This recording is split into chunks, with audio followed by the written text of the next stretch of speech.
Yo, what's up, everyone? Big Gob here, and we're doing a little bit of an update for the future, and we're talking a bit about the past regarding Smash and regarding everything else I've been doing. So, early in 2024, I had a good start going into Frosty getting second place. I beat Ling, I beat Ned twice, and I only lost to Riddles twice in that tournament, and I was seeded to get, I think, third or fifth, and I ended up with the second place. So that was pretty good. Afterwards, though, I did pretty poorly at Genesis X, losing to Nico the Cloud and Ty the Zelda, getting 129th, one of my worst performances ever, rivaling my 129th at Super Smash Con, which was also pretty bad in 2019. Um, Afterwards, I did go and beat Lima at Cirque 3, which was probably one of my biggest wins this year. Actually, I think my best win this year. And then afterwards, I went on a bad run at Collision 2024, getting 49th. I didn't lose to bad players. I lost to Cosmos and winners, and then Wampy and losers. The Banjo just had it. It was the first time One Piece beat me with Banjo. And then later, I went to Battle of BC6, where I lost in winners to Dormigi. I had a good first game, and then the rest of the games they didn't go so well. And then in losers, I lost to Let's Tickle. I had a guaranteed game one, and I threw it. And then he brought it all the way back, and then ended up 3-0ing me pretty easily with Pyramithra. And then later, I had a good run at Kagaribi when I went to my Japan trip. I got 25th, beating Leaf, and then beating a bunch of other good Japanese players. Almost taking going game 5 with Mia, so that was a really good set. And I did pretty decent at Kowloon. I got 17th. I lost to a Mewtwo player. I think his name's Shinzuke. He was really good, probably the best, definitely the best Mewtwo in the world right now. I was caught off guard. I thought this match was super easy for Roy. There's no way I lose. I ended up losing pretty badly. Actually, no. He cheesed me at 60 with the disable on the texture case on the platform. I was like, damn, he got me. And I lost to the best Ice Climbers player. I think he's also ranked right now, top 50, probably in the 40s. He spunked me. I think the set was 3-0 or 3-1.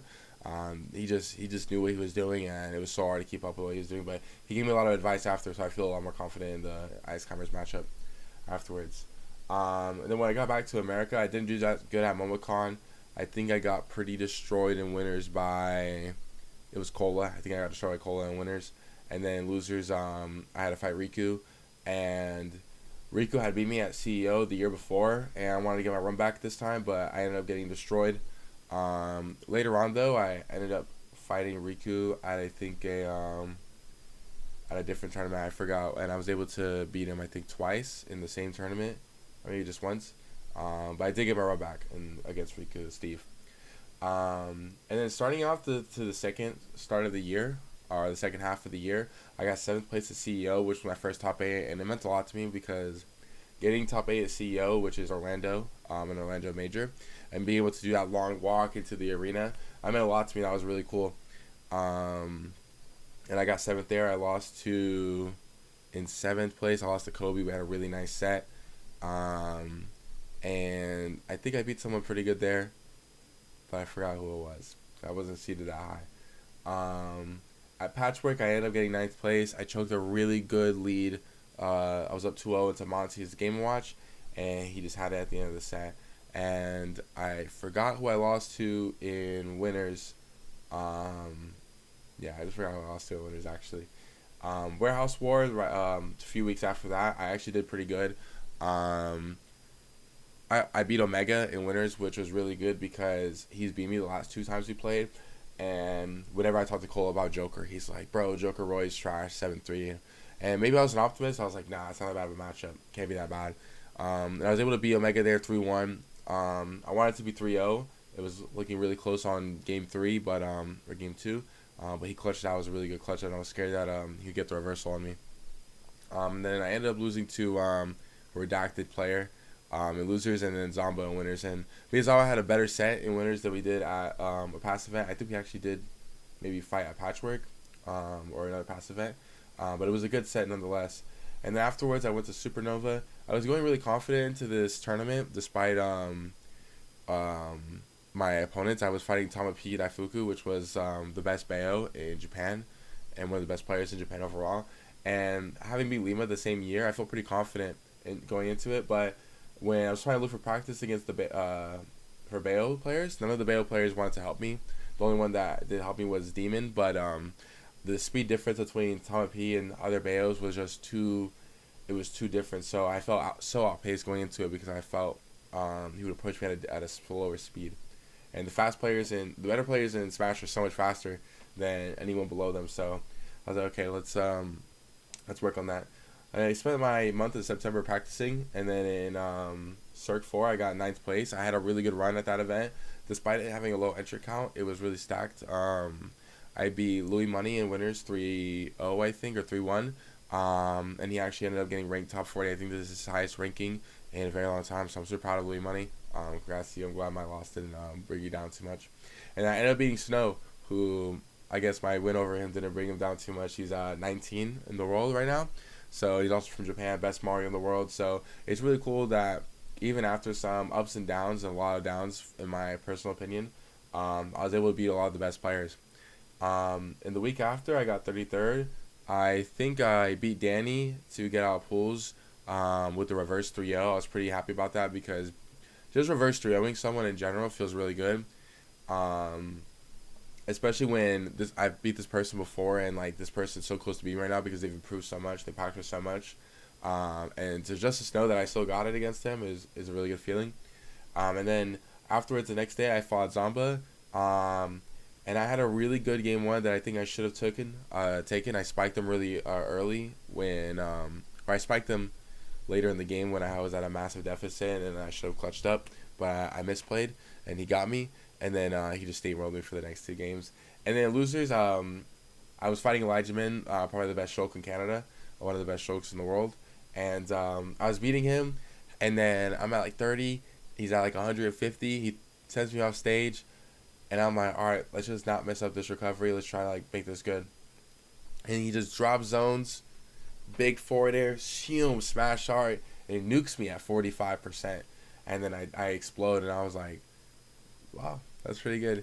But and that's how it's been for Smash this past year. But when I lost that set, the only thing I was thinking of actually was, man, I just want to play One Piece right now. Like, I just really would love to just, like, sit down and just play One Piece. Play BY Luffy, play Doflamingo, play whatever deck, you know. I just really didn't want to play Smash at that moment. Maybe it was because I lost, but even being at the event, I felt that I was more passionate about One Piece at the moment than I was about Smash. In April earlier this year, I got my first top 8. It was third place finish, going 8-0 until the finals, and I lost the last round to person who won the event. And then the other guy had better breakers than me because he beat 2 people in top 8, and then the people I beat bubbled out. But that was a massive win for me. It felt very motivational. It felt very like, I was like, wow, like I did it, like, you know, this is good. But even after that top finish, I didn't feel confident in my skill in One Piece because I was playing the best deck and it was my only top with ever. It was only my top ever, and a lot of other good players are known for having multiple tops, multiple serials. So there's a lot of respected players out there that I looked up to and I still look up to, that I want to get better and keep improving. And actually the day before that, a really good player, he comes over to my house and we're playing and he diffs me. He diffs me crazy. And like the equivalent of diffing was like, if you watch my Tama P Daifuku set, the diffing was crazier than that. Like I just felt like I couldn't beat him and I was on the best deck and he was on a deck that did good into mine, but I was like, man, I'm getting diffed right now. And then he just talked to me about some like concepts and some lines and just some theories and stuff, and then really just showed me like why I'm like making small mistakes and very small mistakes even in Smash out of a bunch, you know. Like for example, if you make one small mistake against Steve or Kazuya, that could be your stock at any percent. So it's very similar in One Piece where it's not as much of an execution test, but it's more of like a thought process and like what is the worst case thing that could happen to you at this position. And that really helped me out get that top finish there. And that also meant a lot to me because for that top, I was waitlisted and I was waiting outside the door at like 4 a.m., sleeping on my bag like this. And then like, usually like when you waitlist and you're up that early, you know, you have less energy, you know, your brain's not functioning at full capacity. So being able to like do that under those conditions, like, it was even crazier to me. I didn't do much in One Piece until October. I went to Nats actually because that qualified me for nationals in September, and I busted out bad X3, and just like I was just like, man, like I suck 0-3 to start nationals, and I was on BY Luffy, which was probably the right choice for a tournament. Jackson Wong won with it, um, but I think I was very new to the deck, and I made a lot of mistakes that now today, like, if I were to ever put myself back in that position, I would never make any of those mistakes that I made to lose those games. Then I really grinded the deck because I was like, this deck is good, and by not playing this deck and practicing it and getting reps in, I'm not simulating enough called variance. I'm not simulating enough like different routes and different lines that I could do to win. So I practiced a bunch. And I was able to get 12th place going 9-1 at 8-2 at a core TCG regional, I believe, and that was a big win for me because I haven't done much in a while. Getting top 16 is phenomenal, and that actually got me my second invite to Orlando Nats. Afterwards, I entered another regional with BY Luffy, or as a Treasure Cup, and then I actually finished 9-1 for that one, beating a bunch of really good players, a bunch of top players who have multiple serials, and that felt very, very good. People hold Treasure Cups a little less than regionals, but Treasure Cups are still, people are sweating. It's a 10-round tournament. It's a big deal. There's hundreds of thousands, or up to 1,000 people into that tournament. Leading up to this weekend, I competed at One Piece Nationals in Orlando, Bandai Card Fest, and I was actually able to finish 7-2 in Swiss and qualify for top 32 with an 18th place finish on day one. This was a massive, massive deal for me because, like, you know, I X3 or 03 at the last Nats, and then now I'm in the top 16 or top 32 with everyone else. I'm going into day two, and my round one was the mirror match against someone I played prior, and since he had a higher seed, he was able to choose the turn order, which means that he had the advantage going into the whole set actually. Because even if I win the second game on my turn, then on my counter pick, then he gets to choose the same counter pick because it's the mirror match. I was actually able to take it 2-0, which was a really, really good feeling. It's the equivalent of being in a Smash set, and you have to go to your worst matchup or your worst stage 2 games in a row, because like the rule set is like trash or whatever, or like you just have to go to your worst stage for 2 games because there's no DSR or something. And then the round after I lost to a really good Bonnie player, but nonetheless I finished top 16 out of the best players in NA. And that felt really good to me. That kind of like solidified me, like, damn, like, obviously I'm not one of the GOATs like Jackson, Jonas, and Cross, who Cross just won Nats, but I was like, damn, like, I can feel comfortable calling myself a good One Piece player. Like, I remember when people saw that I was like playing One Piece and I was a Smash player under Moist Critical, that they were trying to like get the in on me and like they're basically saying that since they were more qualified than me, as a One Piece player, that they could have like an in with Moist Critical, and I took that kind of like a shot because I was like, damn, like, they don't see me as competition. Like, sure, I have one top, but they don't see me as competition, and they just see me as like one guy who got a random top. So this getting this kind of like solidified that I was like, I'm a good player. You know, I even remember reading once that like, oh, he got carried by like Sakazuki, like best deck. So reading that, I was like, I mean, I'm going to play the best deck regardless, you know, because I want to win. But I was like, I'm just going to keep winning with different best decks at different times, and I'm going to keep winning and prove people wrong, essentially. But I did it for myself more than proving people wrong. But the point of this video is I'm not retiring from Smash, and I'm not quitting Smash by any means. I'm registering for Genesis probably, like, after I record this video, actually, because I still haven't registered. If anyone wants to do doubles that have seen this video, hit me up. I'm pretty good at doubles. If you're Rob, especially, hit me up. Rob Roy's broken. But I'm going to be focusing a lot on One Piece, and instead of traveling to small regionals during some weekends, I'm going to be prioritizing One Piece regionals. On top of my passion for One Piece, the payout for One Piece, being a good player in One Piece, is a lot more rewarding than the payout for Smash. So to put it in reference, you get pricing for One Piece tournaments, and that pricing, it can be sold to collectors, it can be sold to people who want to flip, and then resell your stuff. And if you're one of those people as well, then or a flipper yourself, then you can just sell it for a really high price, and if you know the right people. And the payout there is just insane. Like, to put it in perspective, if you got 4th place at Genesis, you made less than anyone who got 32nd at One Piece. Like, imagine that. Genesis is a 3-day long, 2,000 plus entry tournament, and you made less than somebody who got 32nd, right? Like, if you get 32nd in Smash, if you get 25th in Smash, 13th, 17th, 9th, unless it's Genesis or Super Smash Com, you're walking out with nothing. You're walking out with no cash. You got 9th place. You probably hate yourself.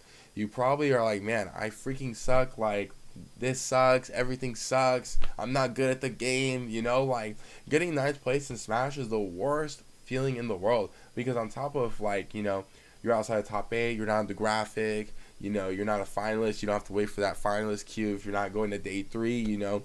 Like, that sucks. It's a very, very, very sucky feeling. But in One Piece, you could go to a regional, get 64th, get 63rd, which is equivalent to getting 49th at a Smash tournament. And they're like, okay, here's like at least $200 to $500, right? Depending on what cards you get for that pricing. But that's freaking insane that you can go lose 3 rounds at a One Piece tournament, where in Smash you lose 2, you're out of the bracket. You lose 3 rounds in a One Piece tournament, and they're like, all right, here's $200. You know, go get some nice dinner somewhere, something like that. You know, you get 7th place at a Smash tournament. You're getting this tissue. You're getting this tissue, bro. Like, you get 5th place at Smash tournament, bro. I'll give you 2 tissues.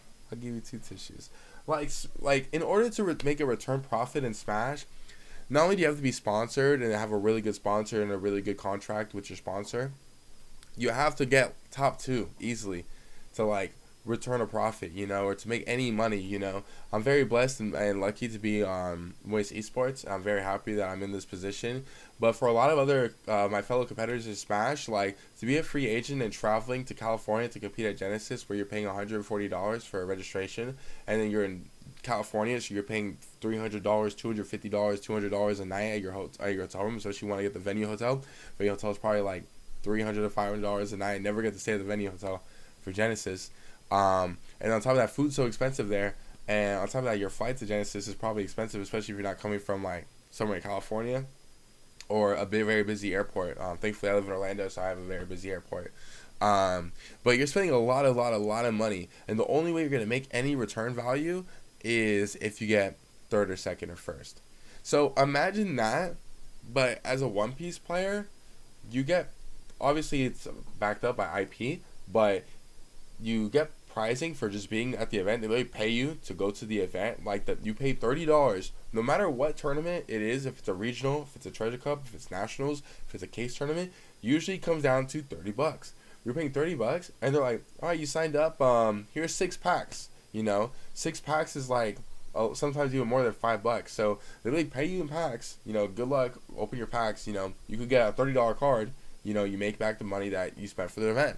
You know, in Smash, the only way you're making back that money is if you top 2. You know, and sometimes, even if you top 2, then you might not even be making that much money, especially if you're an international player. Obviously, if you're playing Smash, you're not playing Smash for the money. You're playing it for the love of the game, love of the community. But as, you know, if we're looking at the logistics of it and the realism of it, you know, why would someone invest as much time as they do into Smash when they can invest as much time into something that rewards you with better when you do substantially worse, you know? Like, getting 63rd at a One Piece tournament could be the equivalent of getting, like, top 8 at Genesis, like, roughly, like, 7th or 5th maybe. I haven't looked at the payouts, but probably at least 7th, you know? And getting 7th place at Genesis is a massive deal, you know? Like, at best, I performed at 33rd.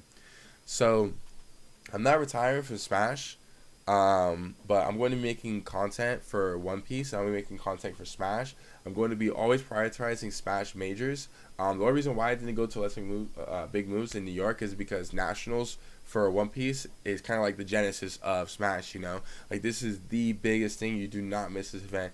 And I'm very glad that I actually chose to make this decision because I got a top 16 finish. And, you know, Let's Make Big Moves is a very stacked event, you know? And when I'm playing against the odds, you know, I probably made more than like maybe third or fourth place at Let's Make Big Moves. So that's just it's just a massive difference. So I'm gonna be focusing full time content again because I have this passion again, and now that I can make content for One Piece comfortably, because I don't feel not only invasive to a different community, but I have proven myself as a good player. Then now I can feel like I can make content. I can be I can feel confident behind my decisions and behind the opinions that I have. And I still want to make Smash content. I still love playing Smash. Roy's still our boy. So I'm gonna be practicing a bunch. Again, especially I have the Genesis coming up next month, so I need to get back on the grind. Cole has already messaged me. We're already talking. We need to strategize for next month, especially, you know, losing to Kirby and Kazuya is like one of the worst like variants of bracket luck that you could get. You know, especially J-Jaw, best Kirby in the world. So yeah, TLDR, we're playing Smash, we're playing One Piece, we're playing both, and we're making content for both. I might even try to mix and match between One Piece and Smash content creators, doing a mix and match of both. And yeah, I really appreciate it if you watched through this whole video. And yeah, more content to come, more streams to come, and I appreciate y'all. Peace out.